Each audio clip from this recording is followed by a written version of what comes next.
Hello everyone! In this video we will continue to examine topic 7.3, the structure of matter, and in particular, exchange particles and Feynman diagrams. In the last video, we began to consider how we can actually make some predictions using the knowledge that we have from the Standard Model, and we unpacked our first Feynman diagram. And in that Feynman diagram, two electrons are shown scattering off of one another, what we would classically think of as running into each other or colliding and bouncing off. And what we understand to actually be occurring at the most fundamental level is that one of the electrons emits a photon, and that photon is exchanged between the two electrons. And so we think of this photon as what is known as an exchange particle. As it turns out, all four fundamental interactions, that is the strong, weak, electromagnetic, and presumably the gravitational, are mediated via these exchange particles, which are temporary virtual particles, which are undetectable. This virtual here just means that it's undetectable. You would need to sort of have a detector right in there in order to see the particle itself. And so the theory, in some ways, relies for its justification not on an observation of this event, but on using this diagram and the math underlying quantum electrodynamics to make a probabilistic prediction for the outcome of this interaction. So the evidence for these guys comes from the theory as a whole, which gives us the ability to predict very, very precisely the probability of a particular interaction via an exchange particle. It's worth noting that if the exchange particle were detectable, if you could detect it, and you can detect what we would think of as an exchange particle, that is, you can detect, for example, photons, then they are no longer mediating the interaction that we have been conceiving. So these are particles we believe to exist because they help us to predict the outcome of the interaction.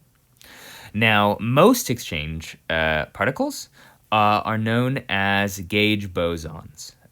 So these are bosons. Remember, bosons are those particles that can occupy the same place at the same time. But these are the fundamental bosons connected to each force or interaction. The photon is the gauge boson of the electromagnetic interaction. As it turns out, the weak interaction has three different bosons, the W+, the W-, and the Z or Z boson. The W+ is a positively charged boson, the W- is a negatively charged boson, and the Z boson is neutral. The strong interaction is mediated by bosons known as gluons, and you can think of gluons as gluing very strongly the particles that they mediate together. So, for example, when quarks are bound together in a hadron of some kind, that binding is due to the strong interaction and fundamentally mediated by gluons. Then, gravity, our best theory of gravity is actually the general theory of relativity, which as of this point has not been completely reconciled with quantum field theory. But there are candidate quantum field theories, and in many of them, they assign the gravitational interaction a graviton for its boson. They call the boson associated with the gravitational interaction the graviton. It's worth noting this is a hypothetical particle, but because it appears so often in possible theories, we're including it for completeness' sake. You'll notice that one conspicuous absence is the Higgs boson, which we will get to eventually. Note that the Higgs boson is not another name for the graviton. It actually does something different. One thing to know is that the rest mass of these gauge bosons that are often used as exchange particles is related to their lifetime.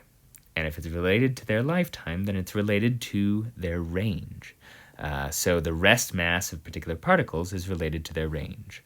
Photons have zero rest mass and therefore infinite range, whereas the weak bosons have different masses depending on the particular boson, and their range is somewhere in the middle.